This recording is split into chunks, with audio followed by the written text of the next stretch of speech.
जैसे लंच खत्म हुआ वो क्लास के अंदर आई, वो बैठी।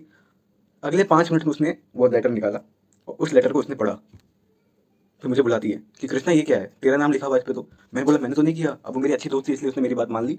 और जो पीछे बैठा था ना लड़का जिससे मैं बात कर रहा था, उसको बोली ये तूने लिखा है, ये तूने किया है। वो बोला नहीं नहीं मैंने तो कुछ किया ही नहीं है। फिर मैंने वो पेपर लिया, मुझे पता है अगर ये पेपर अगर प्रिंसिपल तक पहुंच गया तो मेरी ऐसी तैसी हो जाएगी। मैंने पेपर लिया, फाड़ा और डस्टबिन में डाल दिया। मैंने बोला तू चिंता मत कर, ये मैं मैम को बता दूंगा तो हम बात कर लेंगे आपस में। ये मैंने नहीं लिखा है, किसी और ने लिखा है, वो मेरे को फंसाने की कोशिश कर रहा है। तो उसने बोला तो ये पिछली वीडियो का रिकैप है। मैंने लव लेटर लिया, उस लव लेटर को मैंने मेरी जो लड़की जो मेरे को पसंद थी क्लास के अंदर, उस लड़की के बैग में डाल दिया। तो फिर टीचर से बात वगैरह हुई, वो आप पिछली वीडियो में देख लेना। तो उसके बाद क्या हुआ, जैसे मेरे टीचर से बात हुई, जो हमारी क्लास टीचर थी, उन्होंने बोला कि अगर उसको बुखार आ रहा है तो कोई बात नहीं। उससे पूछा कि तो चिंता वगैरह तो नहीं हो रही। तो उसने बोला नहीं हो रही। तो उसको लगा, स्नेहा को लगा कि जो मैंने क्या मैम को बोल दिया है, और मैम ने भी, मैम समझ गई है। तो उसने बोला ठीक है। फिर अगले दिन मेरे को पता नहीं था कि मेरे साथ बहुत बुरा होने वाला है। जैसे ही अगले दिन मैं क्लास में पहुंचा तो मैं क्या देखता हूँ कि असेंबली में वो मैम के पास जाती है। या फिर मैंने यार एक चीज़ नोटिस की थी, जब उसके एक दिन पहले जिस दिन मैंने बोला दिया था वो, तो उस दिन जाके मैं देखता हूँ कि वो प्रिंसिपल से बात ही कर रही थी। तो मेरे को कुछ और बारे में बात कर रही होगी, क्योंकि असेंबली की हेड थी वो। मतलब छोटे बच्चों को संभालने में, असेंबली वगैरह में वो प्लीज वगैरह ज़्यादा बोलती थी, तो एक्टिव ज़्यादा थी। तो उसके बाद क्या हुआ ना कि जैसे ही अगला दिन आया, तो अगले दिन वो ऑफिस में थी, उसके पेरेंट्स आए हुए थे। मैं डर गया, और मेरे को इतना तो यकीन था कि आज तो मैं गया। थोड़ी देर क्लास में बैठे, फर्स्ट पीरियड खत्म हुआ, सेकंड पीरियड खत्म हुआ, तीसरे पीरियड में बुलाया। और मज़े की बात ये थी कि हमारी क्लास में एक कृष्णा नहीं था, 3-4 कृष्णा थे। मैंने बोला आपका भाई तो। फिर हम नीचे गए तो हम उस दिन 2 ही कृष्णा आए थे, 2 नहीं आए थे। तो हम दोनों को बुलाया। तो मैम पूछती है कि किसने लिखा, जल्दी बताओ, वरना नहीं बताया तो तुम्हारी तुम्हें पनिशमेंट मिल जाएगी। झूठ नहीं बोलना है, सच बोलना है। मैंने बोला ठीक है। तो मैम बोलती है कि भाई अब बताओ ये लेटर किसने लिख दिया। वो दूसरे वाले का मुंह ऐसा था।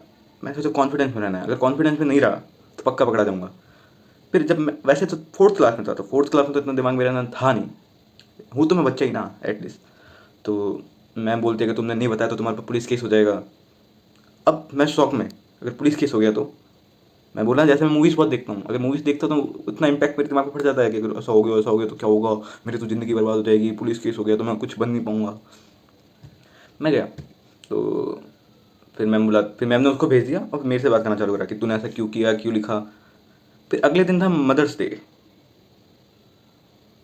तो मैंने बोला मैम मेरे को तो स्पेलिंग भी नहीं आती है। उस लड़की का नाम, चलो आपको बता ही देता हूँ, उस लड़की का नाम एम से चालू होता है, ठीक है। तो मैंने बोला कि मैम मुझे तो उस लड़की की स्पेलिंग भी नहीं आती, मैं कैसे लिखूँगा, मुझे तो कुछ पता भी नहीं है। तो मैम ने बोला अच्छा तो स्पेलिंग बोल के बता। तो मैंने स्पेलिंग बोली और थोड़ी गलत बोली। फिर मैंने बोला कि वो तो एम से मम्मी होती ना, तो मैंने वो क्या अगले दिन मदर्स डे ना, इसलिए मैं मम्मी के लिए लिखा था। मैम ने बोला अच्छा झूठ बोल रहा है अब तू, अब ऐसे बोलेगा तू। तो बोला मैम मेरी कोई गलती नहीं है इसमें, क्या वगैरह वगैरह मैंने बात की थी बहुत। तो मैम बोलती है ठीक है कोई बात नहीं, अगर ऐसी बात है तो प्रिंसिपल सर के ऑफिस में जा, वहाँ लाई डिटेक्टर मशीन लगी हुई है, झूठ पकड़ने वाली मशीन लगी हुई है। मैम को लगा कि डर जाएगा ये। पर मैं गया एकदम कॉन्फिडेंस से कि भाई मैंने तो कुछ किया ही नहीं है। फिर आया मैं, फिर उस हिसाब से पूछती जो मेरे को लेके गया था कि डरा कि नहीं डरा, तो उसने बोला कि नहीं डरा। तो उसके बाद क्लास के अंदर आया मैं। तो मुझे लगा कि मेरे पेरेंट्स को फ़ोन नहीं करेंगे। तो जैसे ही क्लास से मैं बाहर आया, मतलब क्लास के अंदर गया, तो हमारी जो क्लास टीचर थी वो देख के मेरे को बोली क्या करता है यार तू, ऐसे मेरे को बोली। तो फिर कुछ देर बाद, लंच के बाद, वो मेरे पेरेंट्स को बुला दिया। और मैं फिर डर गया, अब क्या होगा। फिर मैंने अपनी बहन को बोला कि मेरे सपोर्ट में रहना तू। मैं अपनी बहन को साथ में लेके जा रहा था, फिर मैम ने मना कर दिया नहीं आप ऊपर जाओ, मतलब मेरी बहन को बोला कि आप अपनी क्लास में जाओ, अपनी पढ़ाई करो। मैंने बोला अब तो गया मैं। और पापा एकदम गुस्से में लाल, पापा की आंखें एकदम लाल, पापा का हाथ ऐसे कड़क। मैंने बोला गया आज तो भैया लाल होने वाला हूँ पूरा मैं।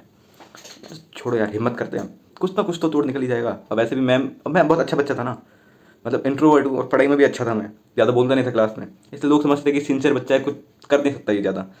तो मैम ने बोला कि इसकी कोई गलती, फिर मैम ने उस लड़की को बुलाया। फिर मेरे पेरेंट्स के सामने बोला, फिर मेरे पेरेंट्स के सामने पूछा कि तूने किया है। पापा ने बोला तूने किया है। मैंने बोला पापा सुनो तो।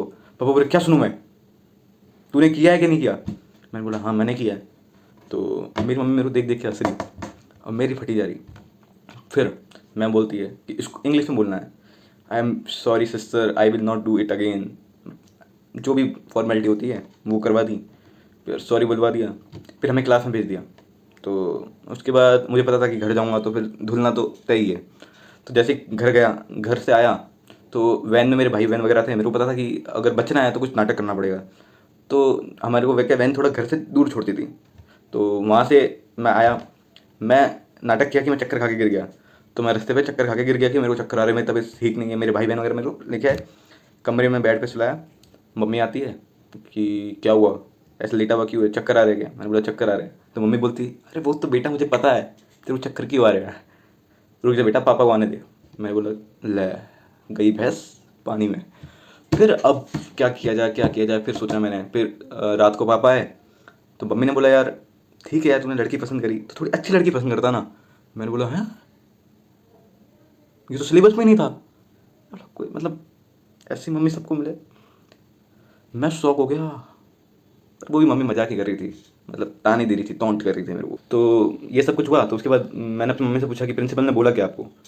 तो मम्मी बोलती है कि प्रिंसिपल ने बोला कि लड़का बहुत अच्छा है, पढ़ाई में बहुत अच्छा है, एक की कोई गलती नहीं है। मतलब प्रिंसिपल ने मेरी साइड ली कि मैं बहुत पढ़ने में अच्छा हूँ।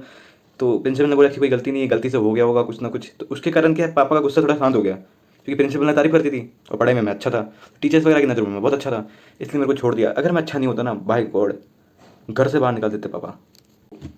तो ठीक है, फिर पापा पापा आए रात को। मेरे को पता है अगर पापा से बात करी तो पापा तो भून डालेंगे मेरे को। तो मैं सो गया, सो गया। फिर अगले दिन सुबह संडे था। मैंने बोला संडे नहीं होना चाहिए था यार, काश मंडे होता, क्लास इस मंडे नहीं कोई और डे होता तो काश मैं स्कूल जाता तो बस तो जाता। अब उस दिन था संडे। पापा बुलाते मेरे को अपने पास, ये तूने किया था, ये तूने ऐसा क्यों किया? मैंने बोला आगे से नहीं करूँगा। तो पापा ने बोला आगे से अगर तेरी कभी भी कंप्लेन आई ना इस बात पे तो तू देख लेना। तो पापा ने छोड़ दिया। फिर मेरे ताऊ जी वगैरह सबको पता चला, ताऊ जी वगैरह आए, ताऊ जी वगैरह बोले बहुत जवान हो रहा है, अभी से जवान हो रहा है। मैंने बोला क्या कर सकते हैं। तो यार ये यही है जो स्टोरी थी।